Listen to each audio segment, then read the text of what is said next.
अब देखिए प्रश्न क्रमांक 9 क्या दिया हुआ है। एक मंदिर तथा उस पर लगा झंडा भूमि के किसी बिंदु पर क्रमशः 30 अंश तथा 60 अंश का कोण अंतरित करते हैं। यदि मंदिर की ऊंचाई 10 मीटर हो तो झंडे की ऊंचाई ज्ञात कीजिए। ठीक है, हमें क्या दिया प्रश्न में, हमें दिया एक मंदिर और उस पर लगा झंडा किसी भूमि के किसी बिंदु पर, तो हम उस बिंदु को जो है P मान के चलते हैं। तो इस बिंदु से क्या हो रहा है, जो झंडा है वो बना रहा है 60 अंश का कोण, और जो मंदिर है वो बना रहा है 30 अंश का कोण। ठीक है, और मंदिर की ऊंचाई जो है हमें दिया हुआ है 10 मीटर। हमें जो है क्या निकालना है, हमें जो है झंडे की ऊंचाई ज्ञात करनी है। ओके, तो चलिए इस प्रश्न को हल करते हैं।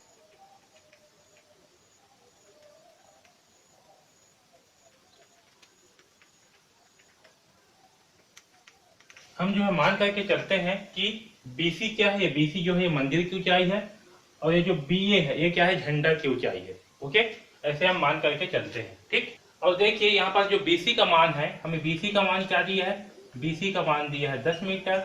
हम जो है AB को मान करके चलते हैं क्या, H। ठीक है, AB बराबर हम मानते हैं H मीटर है। ठीक है, अब देखिए यहाँ पर हमें क्या दिया है, एक मंदिर तथा उस पर लगा झंडा भूमि के किसी बिंदु पर। तो हम किसी बिंदु को क्या मानते हैं, वह बिंदु जो है, किसी बिंदु को हम मान लेते हैं बिंदु P। ठीक, तो बिंदु P से, ठीक है, बिंदु P से क्या है, तो देखिए APC का मान क्या दिया है, APC बराबर दिया है 60 अंश। ओके, और BPC और BPC का मान कितना है, 30 अंश है। ठीक है, तब समकोण त्रिभुज, अब देखिए समकोण त्रिभुज PBC में, समकोण त्रिभुज PBC में, तो देखिए समकोण त्रिभुज PBC में क्या होगा, अगर हम 10 30 का मान लेंगे, 10 30 का मान लेंगे, तो हमें क्या प्राप्त होगा, लंब बटे आधार, यानी कि BC बटे PC। ओके, अब यहाँ देखिए 10 30 का मान कितना होता है, 10 30 का मान होता है 1 बटे वर्गमूल 3 बराबर, हमें BC का मान कितना दिया है, तो BC का मान दिया है 10, तो लिखते हैं 10 बटे PC। ठीक है, 10 को करेंगे इस सब पक्षांतर, तो क्या होगा 1 बटे वर्गमूल 3 इंटू 10 बराबर 1 बटे PC। तो यहाँ से हमें PC का मान क्या प्राप्त होगा, PC ऊपर जाएगा तो ये भी ऊपर जाएगा, 10 इंटू वर्गमूल 3। ठीक है, ये जो है क्या है, PC का मान।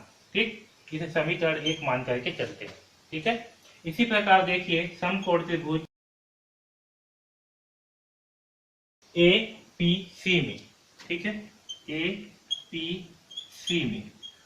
APC में देखिए यहाँ भी क्या लेंगे हम, 10, यहाँ लेंगे 10 60, तो 10 60 का मान क्या होगा, 10 60 का मान होगा लंब बटे आधार। ठीक है, तो लंब क्या है, AC, लंब है AC बटे आधार क्या है, PC, तो आधार होगा PC।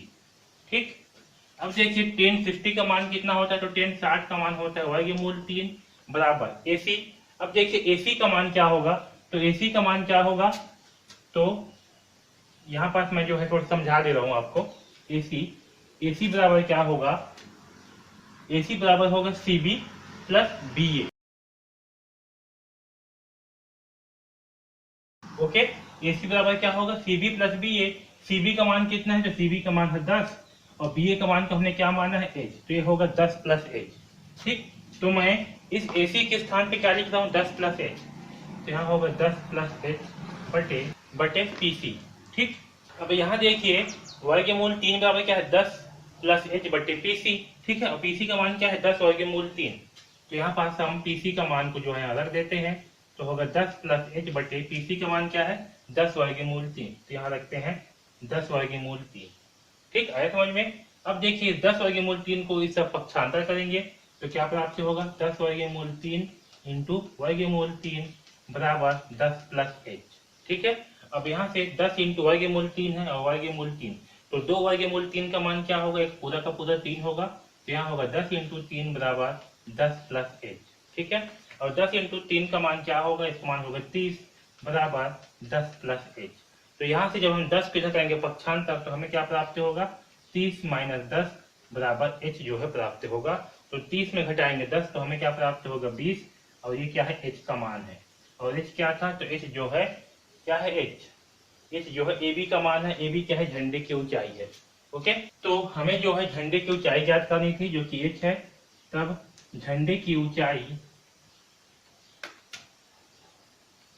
यानी कि एच का मान कितना होगा, 20 मीटर होगा। तो ये होगा 20 मीटर। ओके, तो इस प्रकार से जो है हम इस प्रश्न क्रमांक 9 को हल करेंगे। ठीक है, झंडे की ऊंचाई होगा 20 मीटर।